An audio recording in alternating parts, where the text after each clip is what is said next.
What's up, y'all? It's your girl Sakina, and I'm back with another review. This is my review for Married at First Sight. This is season 14, episode 7.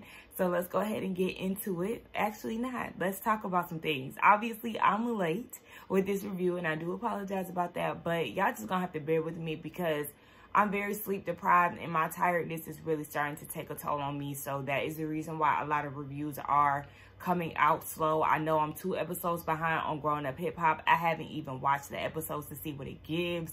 I did watch Ready to Love on Saturday morning, but I didn't take notes, so that'll be coming out here soon. And yeah, so I literally have to take this thing day by day. My sleep pattern is terrible, and it's hard for me to focus. It's causing me to be unmotivated. Like, just please bear with me, y'all. But on the brighter side of things, I did get the opportunity to meet up with Scotty by Nature TV for the 2nd time, okay?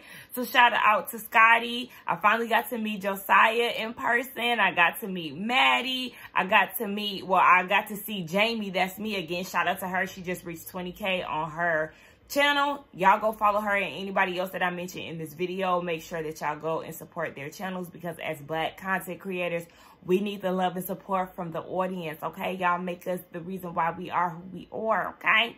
I also got to meet Reggie, Scotty's cousin. Oh my gosh, y'all know he has been a special guest on our panel, and he is everything in person as well. So shout out to Reggie, shout out to everybody. Like I said, I also met one of Scotty's friends, Elton. I didn't get his YouTube channel, but he is a content creator as well. And of course, we already know about Jamar, Scotty's bestie. He was in attendance because he's from Atlanta as well, or lives in Atlanta as well. So shout out to all the lovely Black content creators, like I said before. So y'all make sure y'all go ahead and support. But let's go ahead and get into this review, okay? So we'll start off with Elijah and Katina. They're looking around the new apartment that they share together, and Elijah is assigning her all the dishes that are in the kitchen, and then he wants her to role play what he's going to expect when he gets home. Like, sir, I need you to relax, especially because you admitted that you're used to eating peanut butter sandwiches. So you're used to eating Wonder Bread and Jiffy peanut butter, but you expect a home-cooked meal from your wife? You can't even provide that for yourself, so make it make sense. We get down to Elijah's house. Before they get into the house, he wants her to soak up this moment here, because this is going to be their shared house. They're going to have kids here. Like, this is next level things that's happening, so he wants her to really take in the moment. Okay, calm down. So he then says that he never welcomed anybody into his home the way that he's doing her. Is she supposed to feel special? And where was you taking down the women of your Facebook timeline? You was getting hotel rooms, or was you doing them at their house? Because you making it seem like they wasn't coming up in through your house. And is she supposed to be feeling special? I wouldn't feel special after you told me that you've been slanging peen. So, okay. Did y'all see his welcome mat? It said, "Welcome to my crib," with a baby bottle as the I in crib. Giving baby boy. They get inside the house, and we're looking at the decor. Sis is not feeling these coffee curtains, and it was definitely giving old white woman vibes. Like, huh? That gives somebody's grandma's house. You have curtains in your kitchen that says coffee. It's giving no style. And he actually did admit that. He said that you could tell he was very self-conscious about his decor, and he kept asking her questions about like what she thought and things like that. And it's like, yeah, because you know it's really not hitting on anything. They go downstairs into his gym, which is hella narrow and green as hell. It's like a lime green paint color on the wall. Sir, no, I'm gonna need you to, it definitely needs a woman's touch, okay? So then they get outside, and he's asking her, what did she think? How would she rank his house? And she gave it an 8. She said that she wanted the kitchen walls to be gray, but to him it doesn't match the granite counters because the counters are tan. Okay, well, change it to something else, because baby, one thing about it, that whole house needs to be revamped. Because don't think because I did not mention it that I forgot about them sipping paint paintings that you was hanging up in your intro promo or whatever. Because no, that whole house need a redo, baby. But she's not really feeling that he's welcome and open to that, because he even said, like, you know, you don't even worry about that. No, she needs to worry about that, because if this is going to be her home, her input matters. So, yeah. So, they meet with Pastor Cal. I noticed that we didn't get into Katina's house. I know that she does live with her mom, but Woody lived with his grandma. And remember, he still got the opportunity to show his house. Oh, my God. Speaking of Woody, I know y'all heard the good news about him and Amani expecting their first baby together. I'm so happy for them. Of course, that is my favorite Married at First Sight couple, because just out the gate, the chemistry was there. It was consistent. Like, they just really had a genuine connection, and I'm happy to see that they're really still committed to each other, so much so to where they are having a baby together and starting a family. So I think that is so beautiful. Shout out to Woody and Amani. Like, we love to see it. Anyway, yeah, we didn't get to see Katina's house, but that's okay. Pastor Cal comes and visits them, and he wants to know what everything, or how everything is going. It was a shocker for him to find out that cooking is a deal breaker for Olajuwon, because during the process, he never mentioned anything like that. And he was like, yeah, you know, that's just what I expect from a woman, a wife, blah, blah, blah. It's funny that you didn't mention that during the process, though. Like, I wonder what made you keep that part on the tuck, because even when you were talking to your family, you were so adamant about it being a deal breaker, something that's really serious for you, blah, blah, blah, but you never mentioned that to the experts. I find that very odd. But Pastor Cal was like, baby, this is not 50 years ago. This is not the 1950s. You don't have a Stepford wife. Like, I don't know what you think this is, but like, baby, you know you can cook meals for yourself, right? And he was like, oh yeah, you know, I did make it clear that I'll be cooking some meals as well. Okay, child, he'd be so flip-floppy. Nah.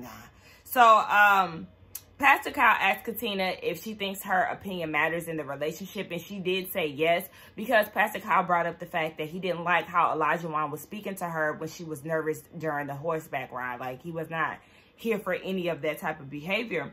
But then he wanted to ask, have they consummated the marriage? To our surprise, they haven't done it yet. A lot of people were speculating that maybe they have gotten intimate, because they are so touchy-feely with each other and they like to cuddle and all of that. But Olajuwon says that he's the one that has been putting off consummating the marriage. And I find that very shocking. I don't even know if he's doing it from a genuine standpoint, because we know that he was so willing to take her down on the first night, and he was humping her legs and doing his Magic Mike moves when it was time to, you know, get the, what is it? The thing off of her leg? I don't know. Whatever. He was just doing too much since day one.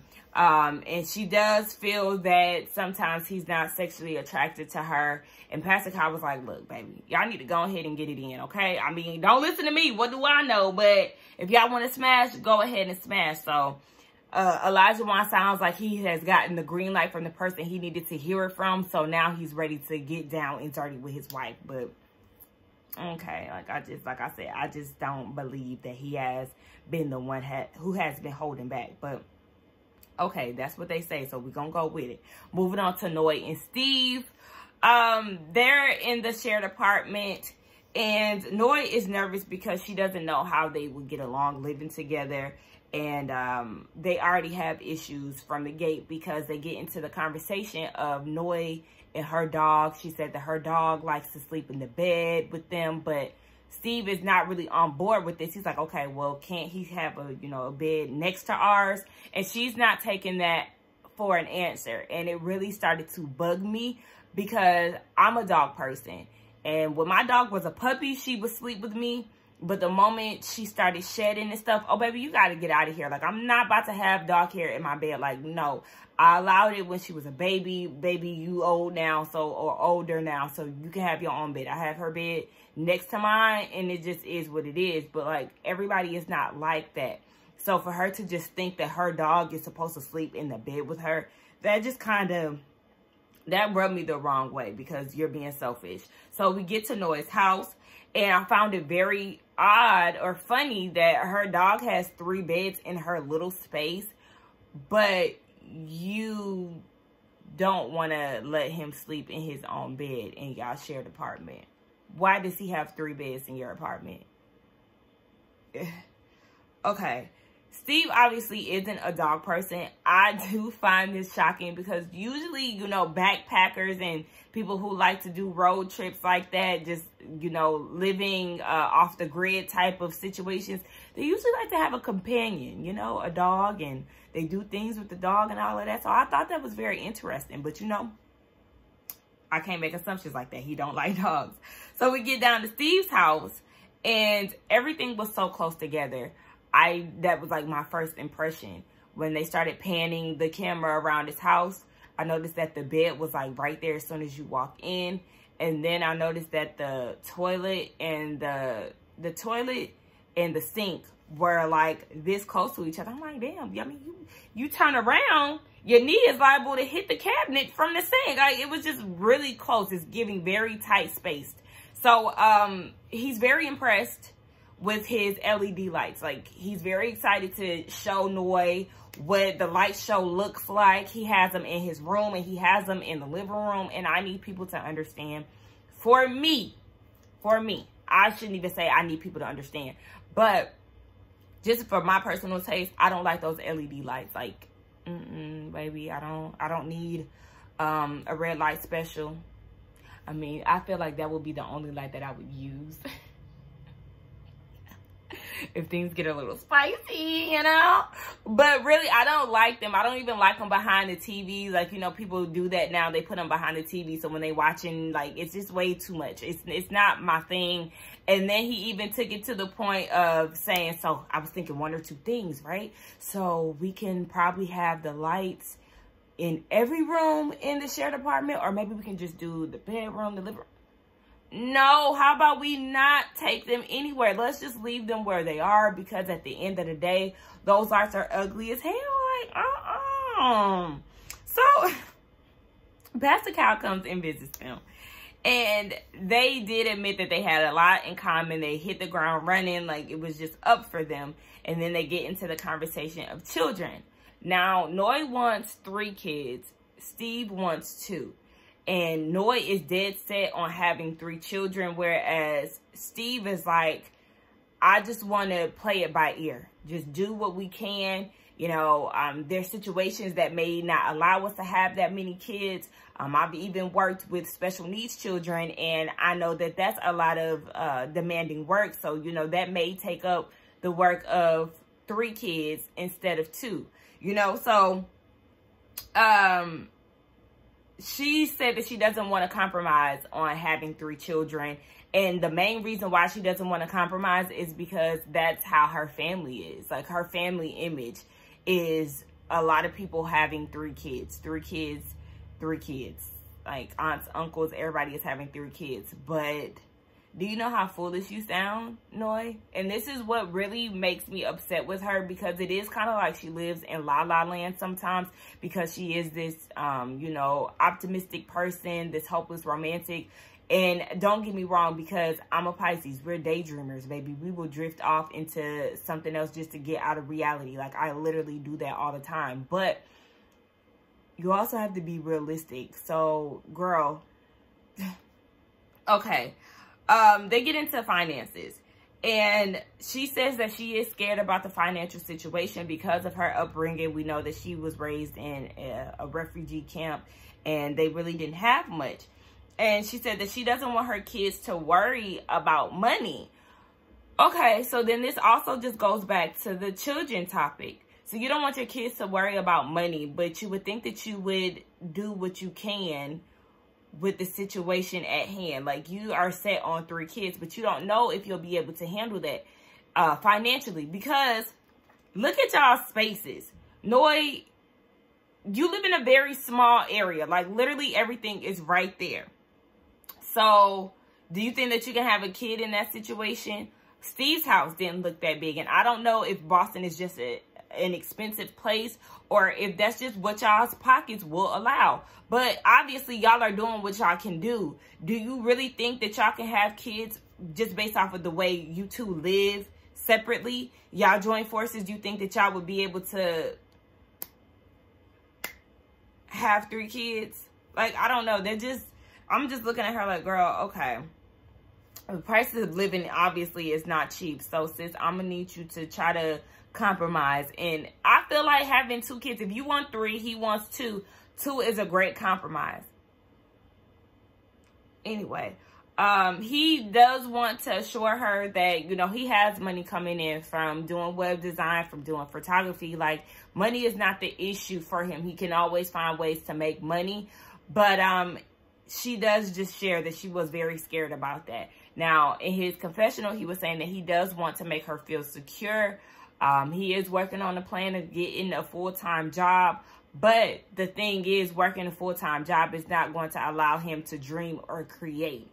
So he doesn't know if he can sacrifice that. And I say, oh, okay, well, you need to share that with her and not say that in the confessional. Now, don't get me wrong, because I know this is going to be everybody's situation, right? This is going to be everybody's problem online or in the comments. How he think he gonna have a family and he don't even have stable income? You can be a creative and have a stable income. You know how many photographers are successful? He does web design. I don't know what that looks like. He does website logos. I don't really know how, you know, what that type of money brings in. So I won't speak on that end. But being a creative, you can just do that and not have the structured 9-to-5. There's so many people who don't have a structured 9-to-5. That does not work for everybody. Honestly, it doesn't work for me, but I'm just doing it for the time being. But think about YouTubers. Your favorite YouTubers are doing this for a living. That's not a standard 9-to-5. Like I said, photographers, people like that, baby, the way you could be so creative in ways to making income these days. You don't need a corporate job or, you know, a steady 9-to-5 to have steady income. And it's all about multiple streams too. So I just feel like y'all gonna give Steve a hard time. And I know I'll be watching J-Dub's reviews and he be like, if this was a black man, I would deadass have the same energy, because I don't like when people make big deals out of certain things. Finances is definitely serious, but the man has income. He's making it work. He's also somebody who was by himself before this process. He didn't know that he was going to be chosen for the process. So I'm not going to beat down on Steve for living life as a single man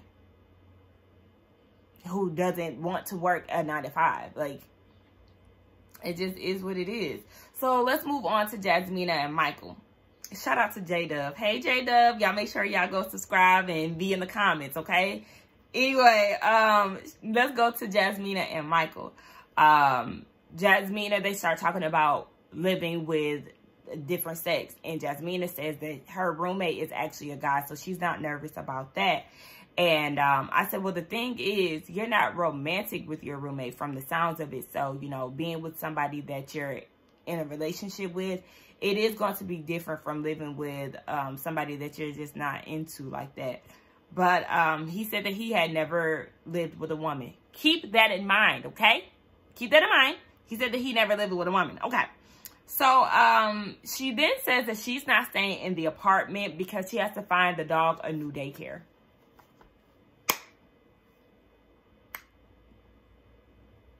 Where was your dog staying at when y'all was gone on the honeymoon? And is it that serious to find your dog a new school? Listen, I am a dog lover, okay? I love animals down. You hear me? Okay? I'm so emotionally attached to both of my dogs. It's crazy. However, I'm not one of those people. I don't want to dress my dog. First of all, my dog's a little ghetto. Okay?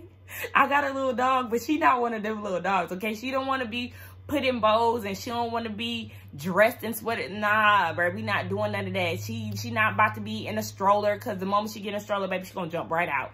And she's not, I'm not taking her to no daycare. Like, you know, this, some people just, you do what you can, right? If that's what you want to do with your dog, you want to do with your dog. But like, you talking about a damn school for a dog? Girl, get the hell out of here. If your dog ain't learning no damn training, if he ain't going to get trained on discipline and things like that, then it ain't school. Girl, okay. So this is the reasoning that she's giving. And then she said that she doesn't want to hop right into things because she kind of wants to clear her head and get back into her routine. Ma'am, this is your new routine. I need you to realize that your routine has now changed a little bit because you're now incorporating somebody else into your life, into your routine. So I don't like when they use these type of excuses on this show, because you're going to have to get adjusted to living with somebody that you just met and married. So this is about to be your new normal, sis.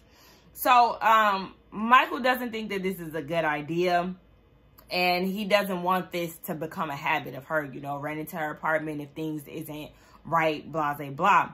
So then she lies and tells him that this isn't about, you know, her needing space. It's really just about her trying to find daycare for her dog. And why are you trying to go and find daycare for your dog? Because you don't even know where y'all gonna end up after decision day. Like, I just feel like you moving your dog around like that would be too much. Don't you think that your dog may be a little emotional when it come down to so many changes? Like, I don't know. Is it just me? Okay. But, you know, I forgot. This is really a lie. So we get down to Michael's house. And Jasmina admits in her confessional that it wasn't about the dog. But like I said, we already knew that. His living room got Christmas lights hanging up. December has already passed, because when Steve was telling Noy that he got laid off on his job in December, obviously December is no longer here, boo. Why y'all still got, and who said that was cute? Them Christmas lights was worse than Steve's LED lights and how they was placed on his wall. Okay. He has 2 roommates. Fun fact. He actually has a female roommate, in which Jasmina did not know until sis went into her room. Not Jasmina going into her room, but the female roommate obviously came out her room and went back in. And Jasmina's like, oh, you got a female roommate? Like, why you ain't say that? Because the thing is, come to find out on the wedding day, the first day, Jasmina admitted that she has a guy roommate, and she pointed him out like, hey, that's my roommate, that's my friend, blah, blah, blah. But you never once mentioned you having a female roommate. And I think it's very funny that you never mentioned that when she mentioned living with a guy and asked you about it, you said that you never lived with a female. So they get there, they get to the shared apartment, and you can see that Jasmina is like visibly like holding that tongue back from saying what she wants to say. But she asked him a question. She said, hey, when we were at your apartment, maybe I didn't hear you, but did you say that you had 2 female roommates? So now that we know that he has, okay, first we know that he had a roommate. He had 2 roommates, okay? And then we learned that not only does he have a female roommate, but he has 2 female roommates. You have 2 female roommates, and you just did not think that it was an issue to not bring it up. You thought that she was just going to think that it was fine, that later on down the line, after she brought up her male roommate twice, that, you know, it was okay for you to just not bring up yours. Why are you hiding that?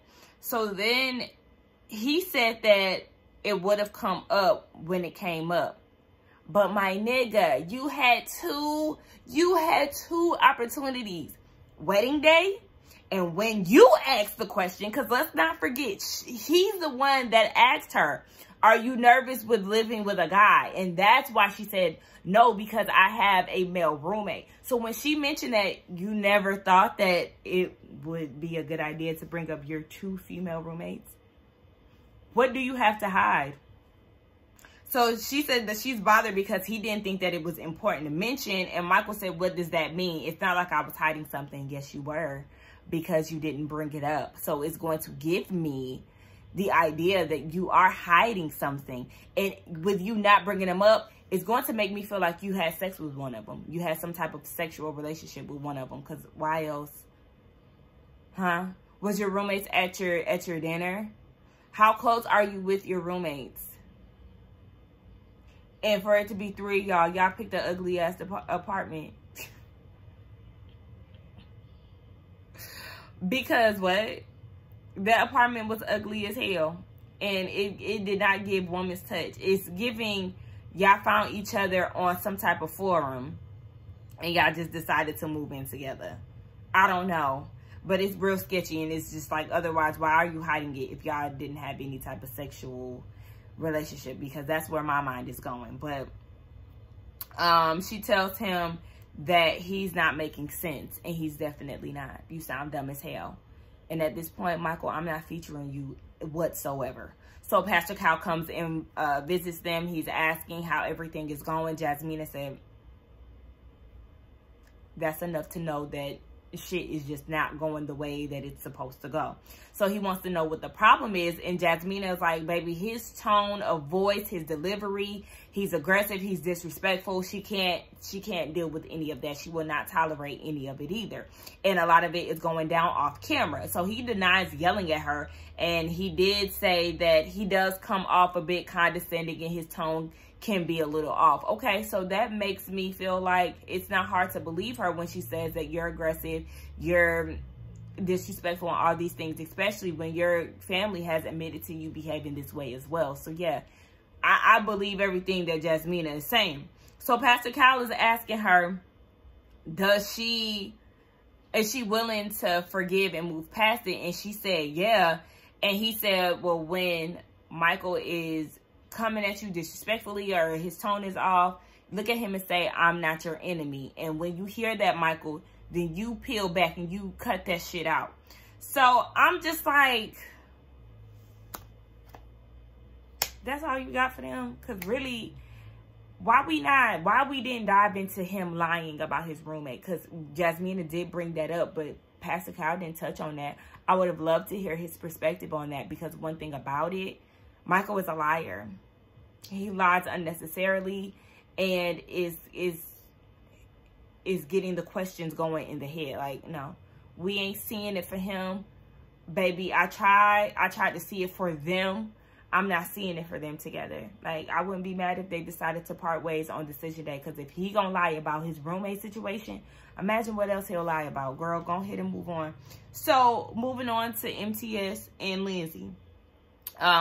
Mark is hoping that the emotions of living together won't be too much, because we already know that Lindsay is a lot. Lindsay is in this new apartment, and she's very aggy, very nitpicky. She's trying to teach him how to brush his teeth. Girl, you are not his mother. Mama Bear, I'm gonna need you to, like, get that title up off of you, because you think that's cute and it's really not. It's aggravating as hell. When I tell you, I would be so annoyed if I'm trying to, first of all, I don't even feel the need to have to brush my teeth with you. Like, that's not, especially if we don't have a double sink, because what we doing? I'm not about you. I don't like people in my way. Okay?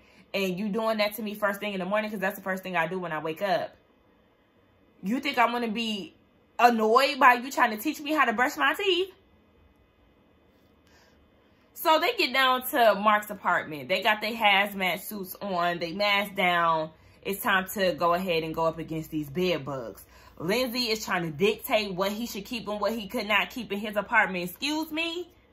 This is his place. You don't know what he's keeping for sentimental value, and then you're just dumping everything in trash bags, and he's not feeling this. According to Mark, he says that he's a very organized guy, but I do remember his apartment. And the, you know, Meet the Cash promo, all of that, and it just was not giving me organized down. Like, I mean, he might be, maybe my memory is not serving me any good right now, I don't know, but I was just not getting the organized tea from him. But that's what he said. He's a very organized person, so he doesn't like that. I didn't even like the fact that she was trying to get rid of his parents' plates. Excuse me?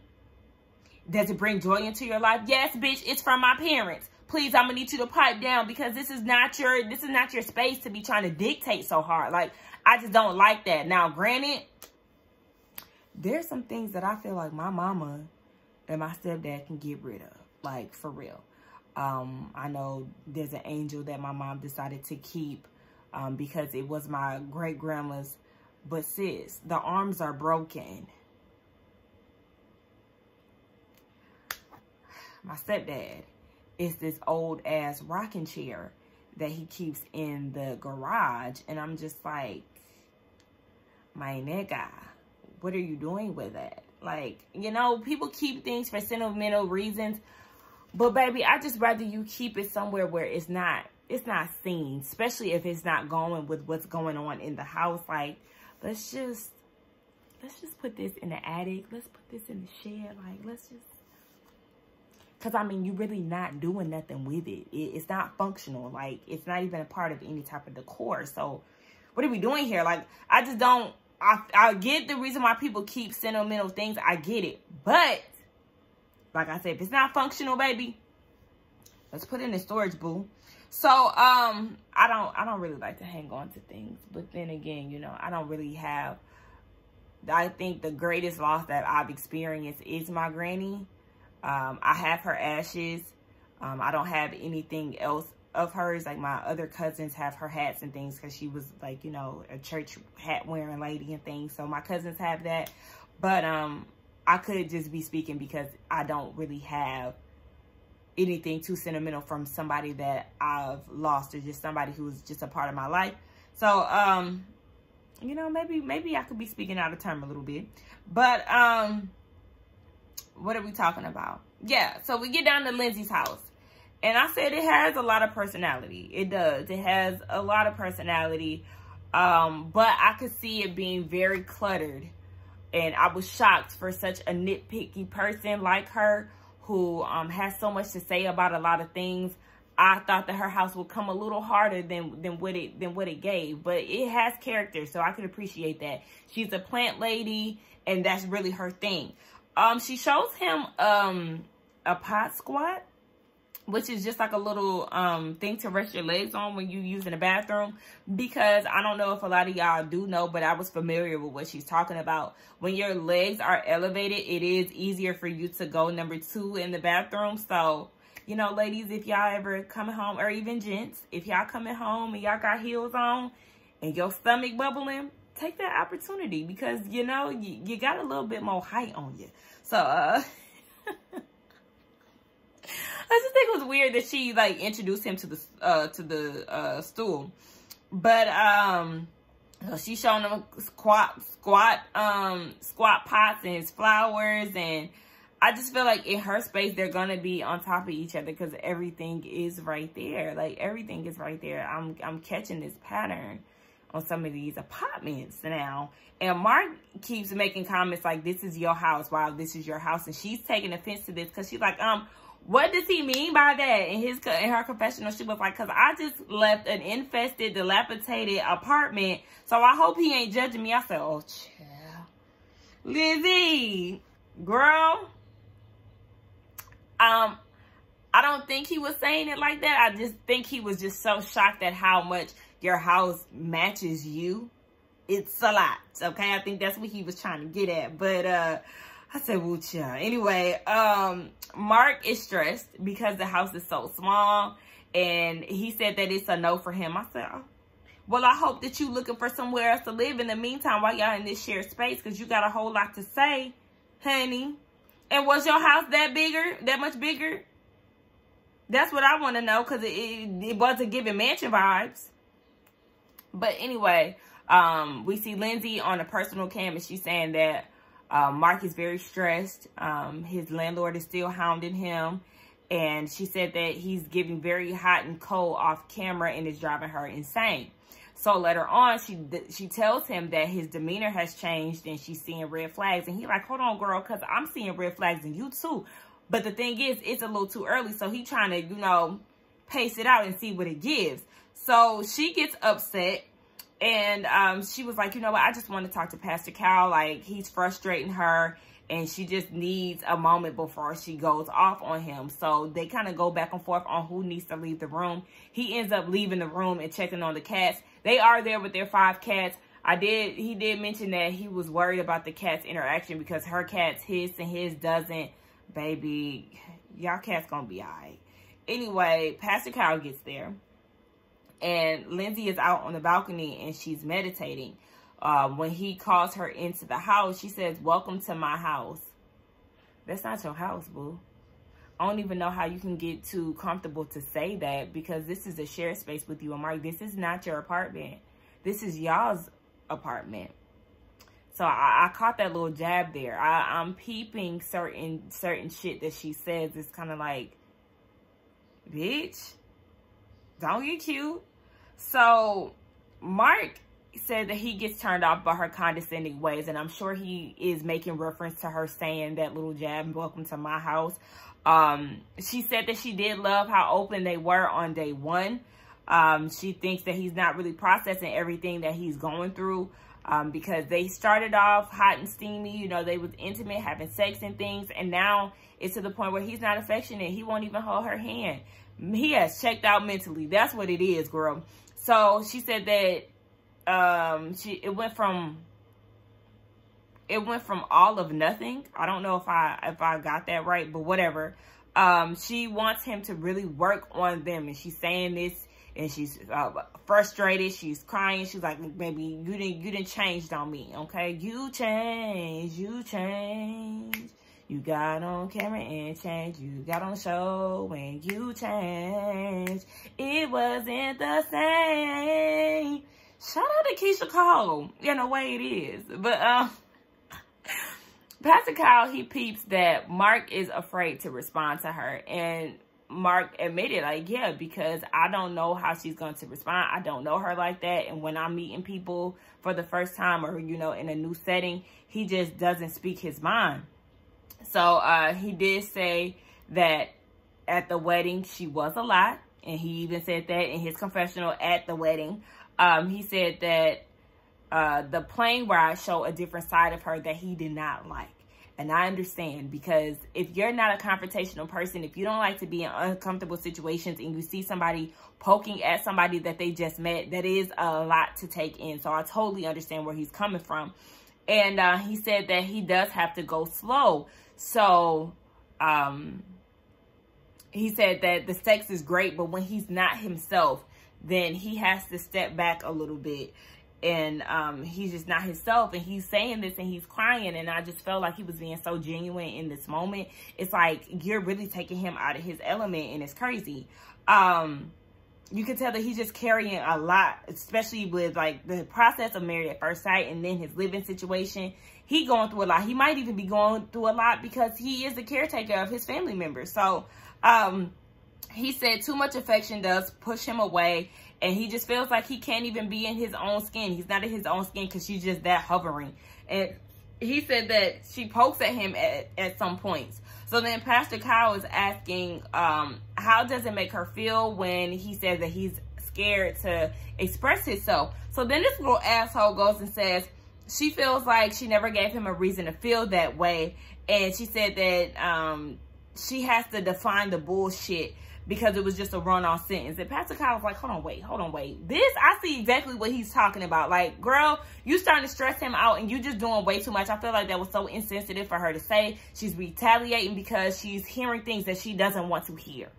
I'm learning that about Lindsay. If you're saying something that is not in favor to her, then she's going to give you a jab. She's going to lash out on you and say something verbally fucked up. This is the second time that we've seen her do this. So Pastor Kyle is saying, you have no filter and you wear that with a badge of honor. Let me tell you, baby, some people ain't gonna look at it like that because sometimes it's not. So Mark was saying, you know, this whole no filter thing, that's not who he is. He said that there's nothing bad about her, but I disagree. There's a few things, and I feel like Mark feels the same way. He was probably just trying to give her some type of comfort in that moment because she felt attacked. But he said that just the way that you present things is not the way that he would present himself. So Pastor Kyle was saying, y'all got what y'all asked for, okay? The both of you, okay, with the S. And Mark said that, he said, let me do me, basically. Like, when I'm going through something, let me do me. And if I need you, then I know where to find you. Like, I need you to calm down and back up off me a little bit, sis. So Pastor Kyle was like, yeah, Lindsay, you know that you could be a lot. So he gonna have to take you in doses. Let him process what happened, and then you can give him a little bit more if need be. But baby, I'm gonna need you to back up a little bit. So she said that she needs him to put more gas in his tank. You pulling away is just doing a little too much for her. She doesn't like that. And she said, don't be afraid to come to me if you feel some type of way about something, because it's not fair to me and it's not fair to you. So in his confessional, Mark is basically saying, baby, y'all experts, that all of that sounds nice, but at the end of the day, y'all not here with her. Y'all don't know the shit that I go through behind the scenes. I said, oh, You're sending Mark through it. Like I said, I thought that Mark the Shark was just going to be like this chatterbox with this big personality, especially when he met up with the guys. And, you know, he's just full of energy when we first met him. So the fact that Lindsay is draining his energy is saying a lot. Because I don't see the same Mark that we seen in his introduction. Lindsay, you're putting my man through it, okay? And I think you need to realize that. It's you. It's a process. It's his housing situation. And it could be, you know, him with his family. But I really feel like she is draining my boy. And it's sad to see him like that. So let's get into Chris in the cunt, honey. Okay. So he's at the apartment alone. And he said that he's hearing through the grapevine. There's several reasons as to why they are not compatible. It could be down to tattoos. It could be political views. And he said that he wants to confront her about these things, but he doesn't even have her phone number. Don't even got the girl number, child. At least, what was the guy who showed up in DC and he didn't stay in the apartment? Mindy and was it Matt or something, whatever. I think he had her number. And then Chris and Paige, they had each other number. Alyssa won't even give Chris her number. Child, it's just a ghetto mess. So, he said that he's going to let her take the lead in what's going on with them. No, you need to stop putting the power in her hands. I said this last review. Like, what are you thinking? You need to be the one in control. But there's a plot twist coming soon. So, the cunt is talking to her mama. And she said that she blacked out certain things at the wedding. And she saw him and he was not what she imagined. Mama was like, yeah, I did imagine him to be a cowboy as well. But mom said that he is handsome and she thinks that he's a good guy. Here go the cunt. But you also don't see the way that he treats me. You don't be around him enough for him to treat you any type of way. So please explain. I need somebody to ask her. So how does he treat you? What happened? That would be the natural thing to ask. But the mama didn't ask that. Maybe because she know her daughter is full of shit and always a forever victim. So the mama says, also the cunt says that he likes to use the debates and that's an issue for her. So the mom was like, okay, these core values, what's going on with them? And she said, well, really it's just a lack of respect. And then she talks about this post that he has on IG talking about defunding the police. And she's just a big supporter of first responders. So, you know, she doesn't take kind to those type of things. I said, bitch, I knew that you were a racist, Karen, all lives, blue lives matter ass bitch. I already knew. Look at how you treat a white man and you victimize yourself in your interactions with him. Imagine what you would do to a person of color. Bitch, we already knew. We knew that you was a Trump supporting cunt. We synced you before you even came. So, the mama was like, what would you do to decide, what would you need to decide that you wanted to stay with him? And she said, honesty, trust, and good communication. But since you can't hold a conversation, when he tries to get down to y'all situation in this process, you want to say, oh, I'm going to holler at you next week. Or you're not in the mental space to talk about these things right now. Girl, you don't have a good communication skill, bone in your body. So I don't know what the hell you even talking about, big lip. Anyway, Chris is talking to his best friend. And he mentions how the psychic let Alyssa know that there's a soulmate here with, not here, but, you know, there's a soulmate in her life that has an eagle/tiger tattoo, because we know it really is a tiger tattoo, but we didn't want to hurt Noy's feelings because Noy think that Alyssa is really after her man. So, the best friend is really making jokes out of this shit. Like, child, what? They talk about the IG post. The friend is actually a police officer and knows how Chris feels about defunding the police. But Chris' thing is, Alyssa never allowed him to get deep into conversations like that and explain himself. And even if she has opposing views, like, the conversations need to be had. But you can't have conversations with, like, you can't have conversations with people like that because she's constantly running and she doesn't want to hear anything. And everything that is regarding communication between the two of them stems from hearsay. So they meet up with Pastor Kyle. She comes down to the apartment, and Chris says that she obviously has no interest in him. And she did admit that he's not what she expected physically. So she said that she could have walked away, but she didn't. When she had the chance, she wanted to figure out why they were matched. And I need her to stop saying that just because you're sticking around, what does that mean? We already know why you're sticking around. So stop trying to make it seem like, oh, I could have left. They could have sent me home, but I'm still here. Okay, bitch, and you're still here doing what, though? You're not putting in any type of work. So shut the hell up. So she said that the friends and family really made her nervous and make her second guess what she's getting herself into. So Pastor Kyle was like, okay, did y'all talk in depth about any of these things? And she said that she came in today trying to figure out what they can work on, and she's seen glimmers of things working when they're doing activities. I said, no, you didn't. You're lying, okay? Because when y'all went paddleboat riding, remember, that's when you told him about your soulmate and the tattoo that he had, and he had pretty eyes, blah, blah, blah. And then when y'all went to play tennis, he wanted to talk about moving in. And that's when you walked away because he insinuated that you're not really committed. And then you were calling him all kind of aggressive and disrespectful. And you didn't want to move in with him. You wanted to do half and half. Like, girl, so where did you see these glimmers? Because they weren't there. You're a liar. Just like Michael. So Pastor Kyle calls her out on not wanting to stay in the honeymoon suite. Not even sharing the shared space, the shared apartment. And she says that there was plenty of reasons why she didn't want to. So she said that she didn't feel comfortable with sharing a bed with anybody. You're lying, because if that was a cowboy, you would have been ready to jump his gold boots. So shut the hell up. So she said that, and that's when Pastor Kyle was like, girl, like, do you know that you signed up to marry a stranger and that y'all was going to have a honeymoon and that y'all was going to live in an apartment together? Like, you know exactly what you signed up for. So she says that she's shown Chris that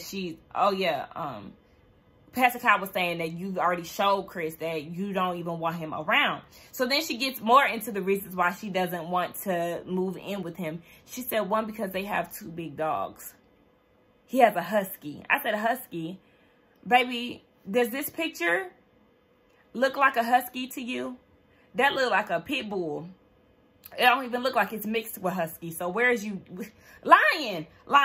She then says that she's allergic to dogs. She's used to her dog because her dog has been around for years, but it's the new dogs that always cause the reaction. I said, oh, it's really funny to me that you're now allergic to dogs, but you rescue them for a living. So that means that you're introduced to new dogs every day, baby. Or at least on the weekly basis, however often you rescue these dogs. So what the fuck are you talking about? Like, this bitch is insane. So, she then says that she's been trying to look for the positives. Pastor Kyle asks what they were. Nothing, because she can never give a real response to anything. Girl, you haven't been looking for any positive. You haven't even been around him enough. So she then claims that she's there to figure things out and for them to move forward. So Chris said, oh, baby, well, this is my decision day. And, baby, it's time for you to pack your bags, okay? He gave her an eviction notice off the show with a quickness. And when I tell y'all, I could not have been more proud of Chris in that moment, because he really took back his power. Like, baby, there's no need for us to be here. What are we really doing? You're not into me. You're only here so you can kick it with the cats. And you've said that on numerous occasions. Why would this man continue to allow you to waste his time and get camera time? Because that's what she was like. I'm not here for the cameras and blah blah. Yes, you here to have a good time. That's what you here for. You ready to kick it with the cast. That's it. It was not the marriage that was your main focus, and that's the reason why he was there. So why would he waste his time any further when you've made it clear that you want nothing to do with him? So she, cues the woman tears, or the white woman tears, and it's just like, girl, nobody is buying into that. And she said she worked so hard to get there, and the disrespect and she was feeling alone.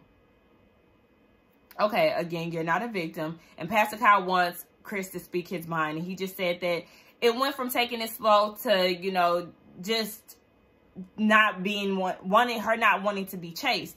So he said that, hold on. Cause her out to say the marriage ain't the reason. Yep. Okay. Yeah. Basically, I just said all of that already. So, Chris is very angry and he's frustrated that the process didn't go the way that he wanted. But baby, look, you gonna find you a girlfriend out there. There's somebody that is definitely waiting to slide in your DMs. And I need you to have that glow up popping when it comes down to reviewing your time. Shit on that big bottom lip bitch who think that she hitting on something and really ain't shit. So, like I said, Chris took his power back and I couldn't be more happier for him.